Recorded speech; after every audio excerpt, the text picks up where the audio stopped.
guys, happy Sunday. We are on day 18 of our study. That means we have 4 days left, which is so crazy to me. I remember on day 3 being like, just feeling completely overwhelmed and thinking, what the heck did I get myself into?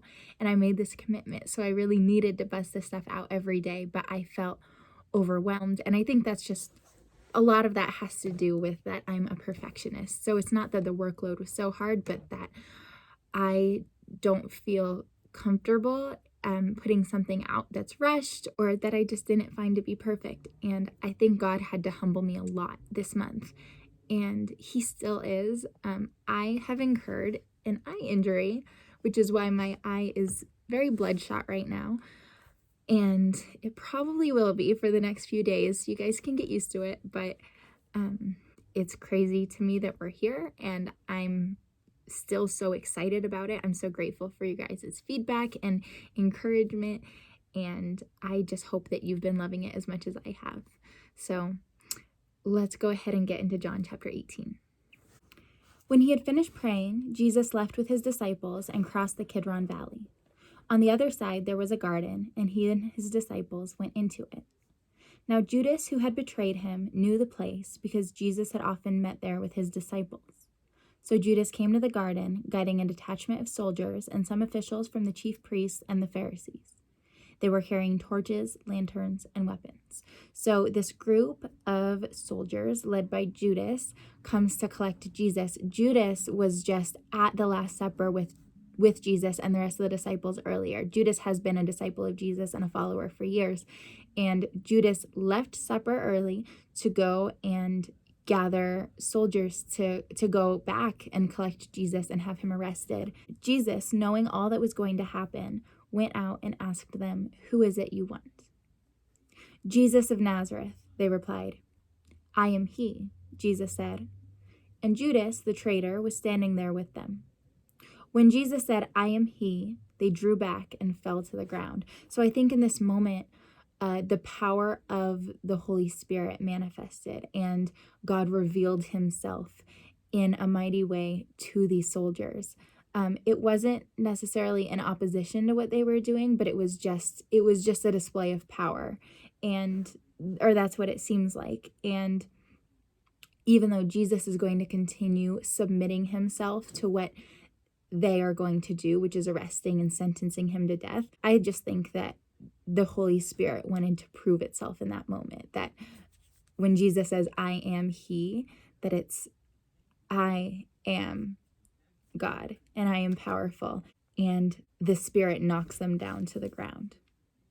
So again, Jesus asked them, "Who is it you want?" "Jesus of Nazareth," they said. Jesus answered, "I told you that I am he. If you are looking for me, then let these men go." He gives himself to protect them. And this happened so that the words he had spoken would be fulfilled. And it quotes the words that are in John chapter 6. Jesus said, "I have not lost one of those you gave me." These men were safe with him. And even in this moment, when maybe there's a threat of danger, Jesus gives himself in their place. He steps in front of them and says, "You can take me, but leave these men alone." And that's what he does for us. And that's essentially what he does for us here when he puts himself on the cross. Then Simon Peter, who had a sword, drew it and struck the high priest's servant, cutting off his right ear. The servant's name was Malchus. So Peter, one of Jesus's disciples, draws his sword out and slices off this guy's ear, just in frustration and anger towards these men who are trying to arrest Jesus. Jesus commanded Peter, "Put your sword away. Shall I not drink the cup that the Father has given me?" He's letting Peter know, this is the plan. This is the cup the Father has given me. This is God's plan, and I'm going to submit to it. Put your sword away. Peter is putting himself in danger, and Jesus is trying to protect him in this moment. He's not being very smart. But I understand, because it's beautiful that Peter is angry at these men and doesn't want them to do this. It's beautiful, and it shows that he loves him. Luke is one of the other gospel writers. So he's another man who wrote a different book in the Bible. And in his writings of Jesus's life, he includes something that John, for some reason, left out. But I love this part. This is in Luke 22:51. Jesus touched Malchus's ear. He touched his face and he healed his ear.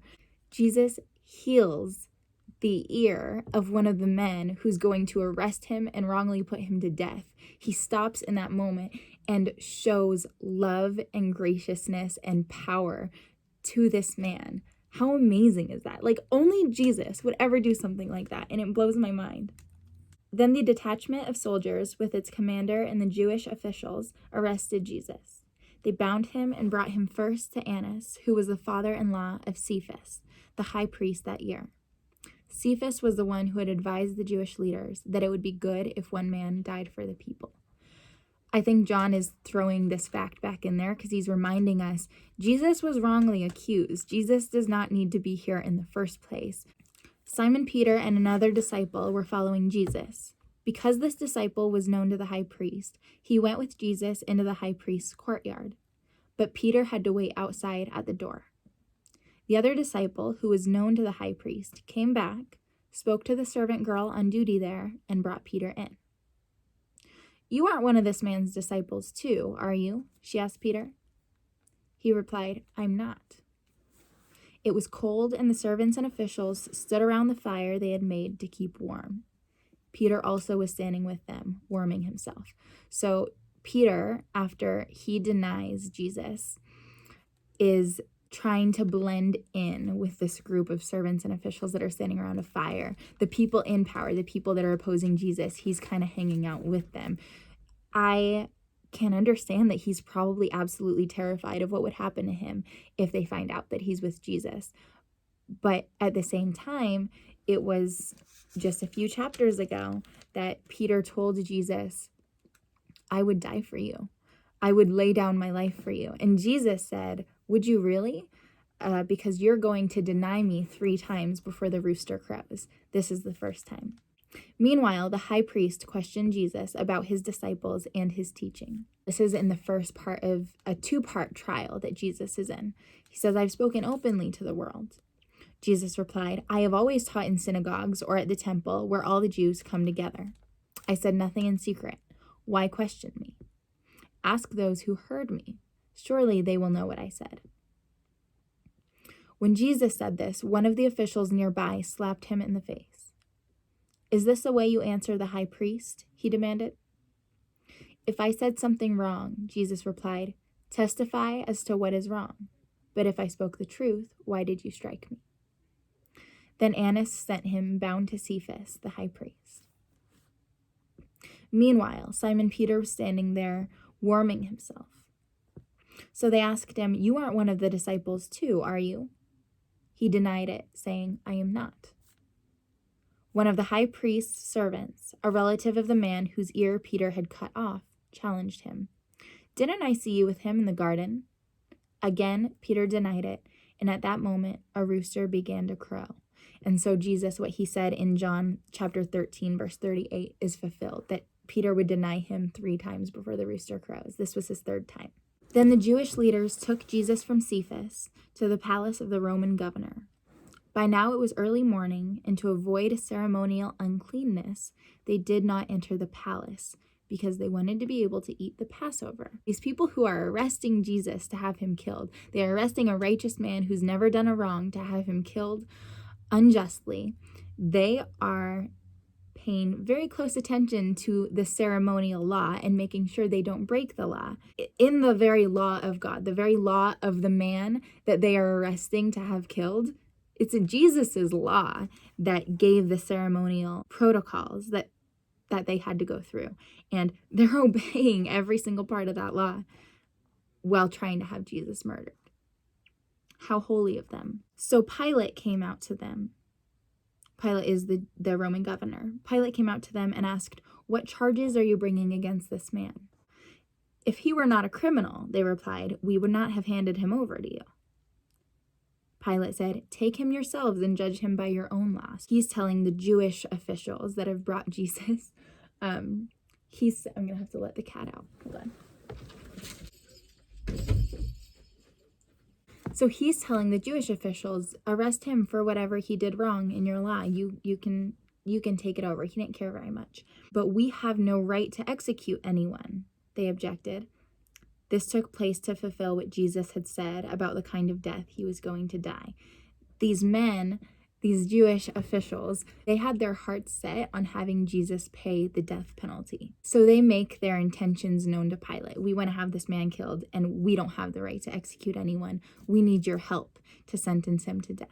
Pilate then went back inside the palace, summoned Jesus, and asked him, "Are you king of the Jews?" So a little background. The Jewish people were living under oppression from the Roman government. And often revolutionaries would team up to overthrow the Roman Empire. The Jewish people who had accepted and believed in Jesus wanted him to be their king. And king was a political title to them. They wanted Jesus to take their side and overthrow the Roman government.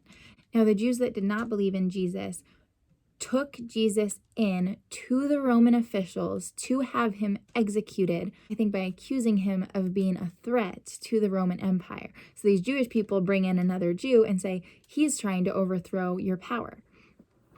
So Pilate says, "Are you king of the Jews?" "Is that your own idea?" asked Jesus, "or did others talk to you about me?" "Am I a Jew?" Pilate replied. "Your own people and chief priests handed you over to me. What is it you've done? Why did your own people bring you to me?" "My kingdom," Jesus said, "is not of this world. If it were, my servants would fight to prevent my arrest by the Jewish leaders. But now my kingdom is from another place." "You are a king then," said Pilate. Jesus answered, "You say that I am a king." He's saying, "Yes, I am.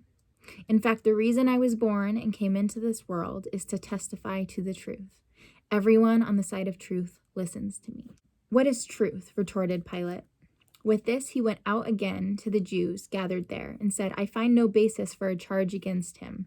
He could see that Jesus was innocent and not found guilty of anything worthy of death. He says, "But it is your custom for me to release to you one prisoner at the time of the Passover. Do you want me to release the king of the Jews?" So they would always release to be free a prisoner at Passover. It's Passover now, and he's saying, "I should release this guy. He's not even guilty."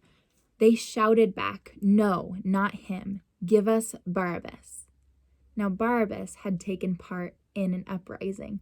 So they say, "Don't release Jesus. No, we want him executed. Give us Barabbas." Barabbas actually was part of the revolution and was someone who was a threat to the Roman Empire. And they say, "No, release that guy." How crazy is that, you guys? There was no actual foundation for Jesus to be arrested and sentenced to death. There wasn't.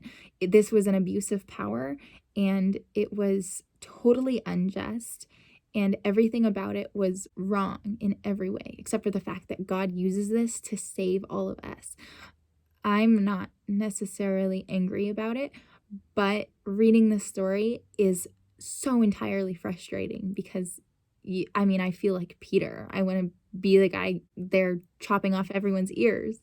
But at the same time, Jesus, he submitted himself to this joyfully, knowing that there was something on the other side that we couldn't even fathom at the time, that there was something greater, and that was the opportunity for us to spend an eternity in heaven with God. So incredible. Thanks for hanging around. I will see you guys tomorrow for chapter 19. Bye, guys.